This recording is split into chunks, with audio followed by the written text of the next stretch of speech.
Okay, so welcome everyone to our accessibility talk on inclusive PDFs. My name is Emily and I am the AT coordinator in Access and Lifelong Learning. So today we're going to look at some of the challenges that PDFs pose in regards to digital accessibility. We're going to talk about improving accessibility on PDFs you own. And then we're also going to talk about how we can manage inaccessible PDFs when we don't actually have the source material and what steps we can take to improve their overall accessibility. So, big question, why does academia love PDFs? Okay. So most journal articles will come in a PDF format. Same for a lot of governance documents in the university, and of course same for our exam papers.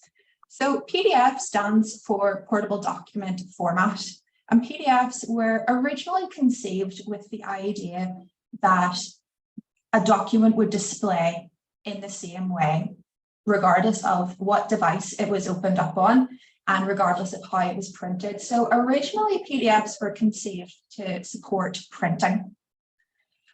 Nowadays, there's still a belief that PDFs cannot be edited.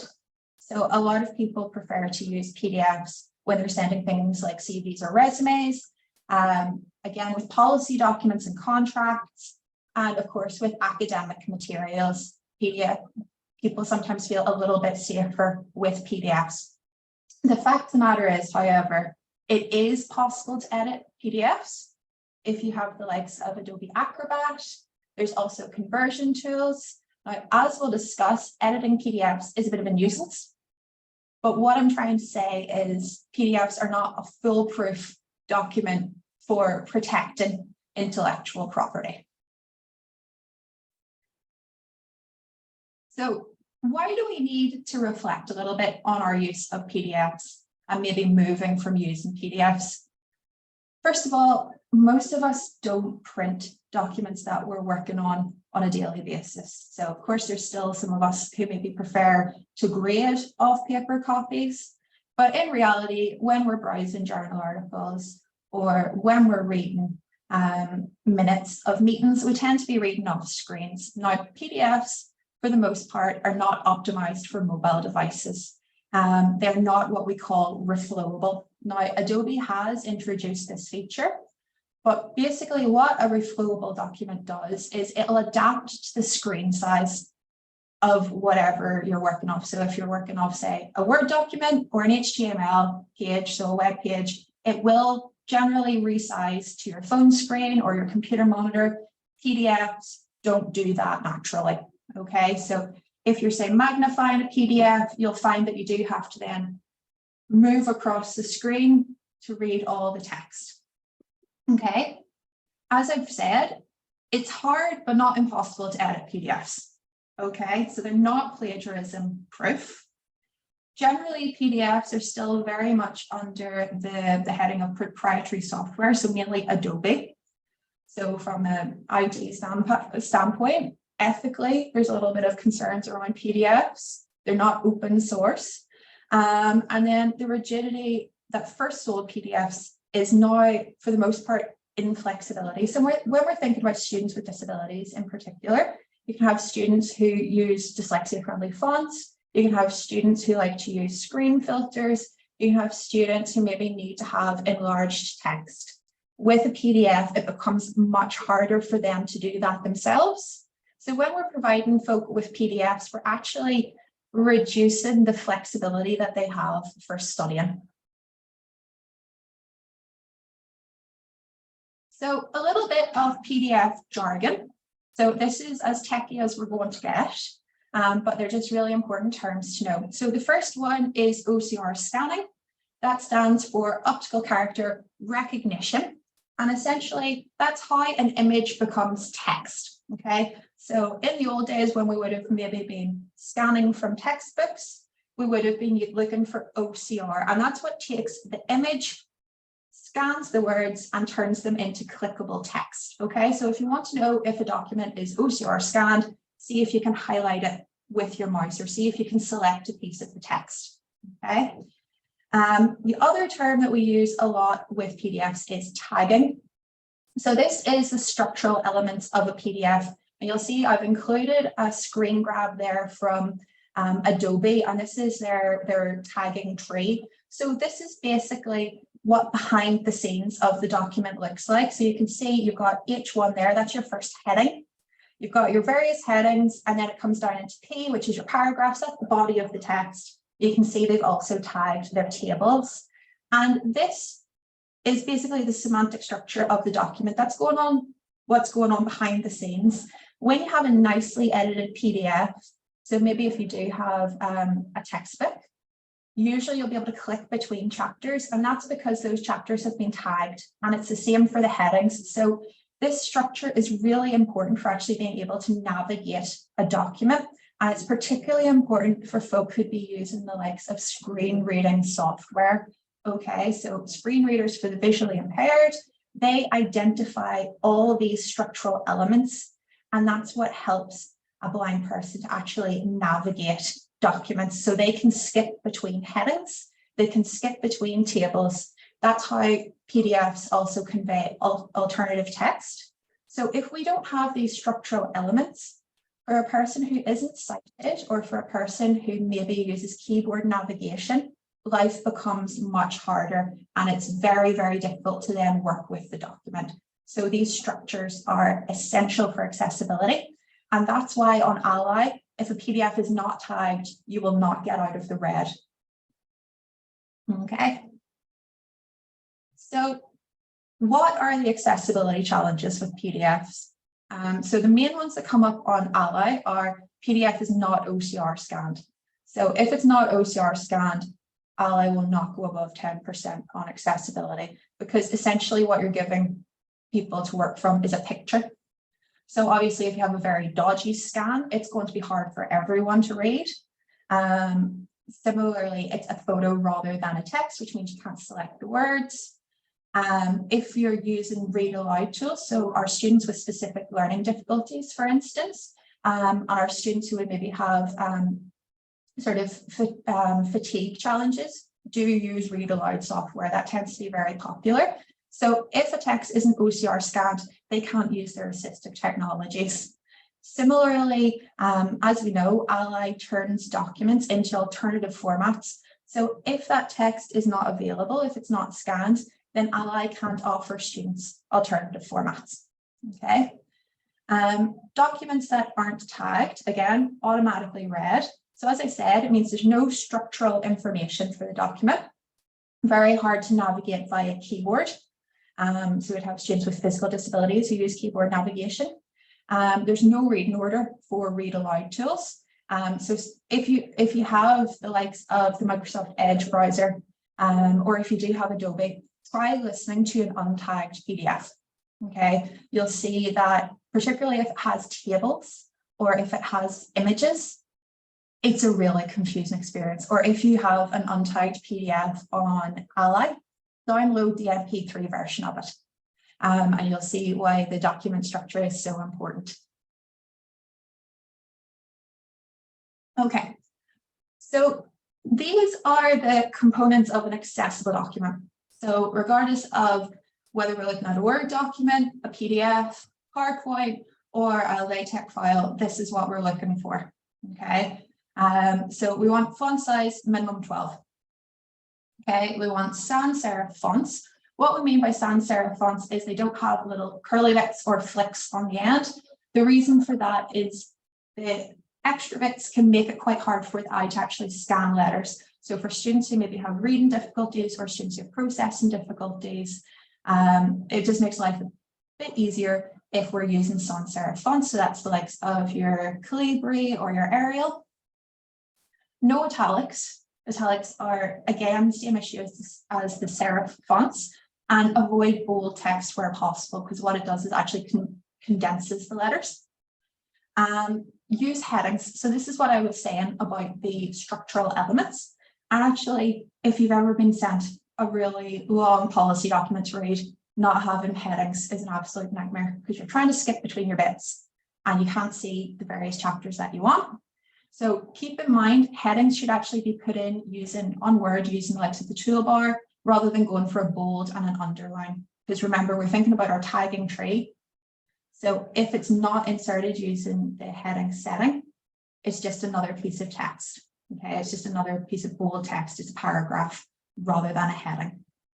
Okay, any images should have alternative text, and that also includes tables. Okay, so for screen reader users, if you include alternative text, that allows them to decide whether they actually want to click into the table and hear the data or not. So alt text gives a good overview of that. Tables should have their header row marked. So when you right click on a table, you'll see there's a checkbox for mark header row. And what that means is if a person using read aloud technology or a screen reader is listening to the data, and particularly if there's a lot of data, it'll keep reading out the heading before it moves down to a new row. So it gives a little bit more context. Okay, and then our documents should have a good color contrast. So when we're thinking of color contrast, we're actually thinking of the luminosity of the color. So we're not thinking of colors in terms of binaries, so blue and pink, because in reality, if they had the same brightness, that's a poor color contrast. We're thinking of black and white. And what I've linked to there, and I'll share my slides, is the web aim contrast checker. So you can put in the hex codes for your colors, and it'll tell you whether they meet accessibility guidelines. And that's the same guidelines that are used on Ally. So making an accessible PDF, these are the steps we need to take if we have the original source document. So first of all, and I'm not being facetious, ask yourself, do you really need a PDF? Okay, so consider the reasons that you are wanting to turn it into a PDF. Obviously, if it's the likes of an exam paper, that's assessment policy, it has to be a PDF. Same for governance documents, but if it's class notes, does it need to be a PDF? Okay, if it doesn't, consider offering a Word document or an HTML page as well. So we know that the majority of our students actually access Brightspace on their mobile device. So by providing Word documents or HTML pages, we make sure that they can actually access their notes when they're commuting or when they're on the go. Okay. If you're using Google Docs, I know a lot of us use it for collaborative work. You're going to need to download it as a Word file first. Okay. So if you export directly to PDF from Google Docs, it doesn't actually retain the tags. Okay. If you're using Word, do your accessibility checks. So Microsoft Word has an accessibility checker under the review tab.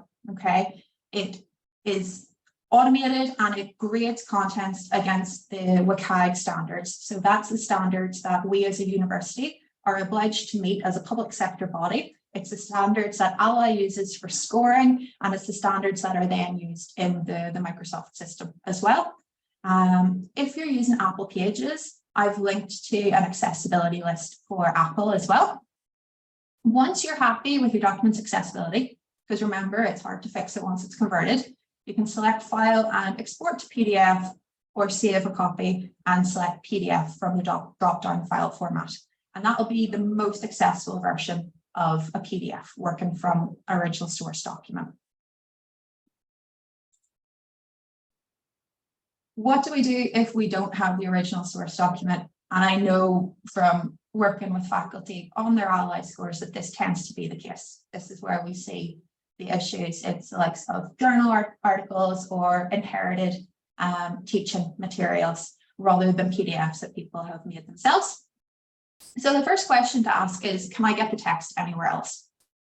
Okay, so is it provided by the library? Are there other journals or sites that host the article that you're wanting to share? Okay, so where possible, it's best to try and get a more accessible copy rather than trying to fix it yourself. Do keep in mind, Ally, if you put in a library reference for an unscanned document, it will automatically give you a 100% score. Now, the thing to reflect on with that, and the feedback that I've given them, is that in a lot of cases, the PDF originally came from the library. So you're essentially linking students back to the inaccessible document. So your ally score will be 100%, but in reality, the accessibility is still not there. The other option is to OCR the document yourself. Okay, so we have a site, it's called Census Access. It's a resource that's available to anyone with a UCD email address. So ucd.ie/census access. It's a 4-step web form. You upload the content and you select the output format you want. So you can select PDF and it will send you back a scanned PDF. Now, it is AI. So keep in mind that it's a wee robot that's doing its best to read the characters. So it does work in various languages. It's fairly good with scientific jargon, but it's not going to be 100% perfect. The quality really depends on the image resolution that you're uploading, and it can't convert password protected files. Okay. So what I've got on the page is just screen grabs from Census Access. So you can see you upload your file. You can also copy and paste text into it, or you can put a URL to a Google Doc as long as it's not protected by sharing rights. You're then given the option to choose your output format. So it's worth saying students, and particularly research students, could also be using this if they're wanting to convert their files to MP3s and things like that, if they're wanting to use Beeline Reader, available as a study tool as well as an accessibility tool. Okay, so you're going to select your output format. For PDFs, we're going for accessibility conversion. And then from the drop-down, we select tagged PDF. You then need to pop in your UCD email address, and it will send the file back to you in a converted format. And to date, we have had good feedback from faculty on using this. So I did a lot of work with arts and humanities using Census Access for OCR tagging. And for the most part, they were happy with the results that were sent back. What do I do if I don't have the original document and it's not tagged? Okay, so again, our first step here is to have a wee look and to see, can we get it anywhere else? Okay, is it available in a more accessible format? One option then is to do automated tagging using Census Access. So Census Access, if you upload a PDF to it, it will automatically treat it as untagged, and it will look for structural elements that would suggest what the tagging should be. So the likes of headings and paragraphs. It's the quickest option, and it's quite good with basic document structures. But do keep in mind, it's never going to be as accurate as human tagging, and it can't do alternative text or document language. Okay, so those are other elements of ally feedback. So it's good, and it's better than an untagged document, but it's still not going to be perfect. Next option is converting to a Word document with Census Access, and then following the instructions to make your own accessible PDF. Now, this is going to be more accurate than the automated tagging, and it does then mean you can pop in the likes of the alt text and check the color contrast. With this, it's not always great with special characters. So if you've got formulae, and if you have sort of old school PDFs where there's maybe 2 columns, it doesn't handle that document conversion as well as it could. Okay, so it's constantly getting better, but it's slightly cumbersome. That being said, it's still going to be more accurate than just trusting automated tagging. And then the final option is manual tagging using Adobe. So I've provided instructions for doing tagging using Adobe. It's the way to have most control over your document accessibility. Okay, the license is somewhat costly, and it does take a bit of practice to get used to doing it.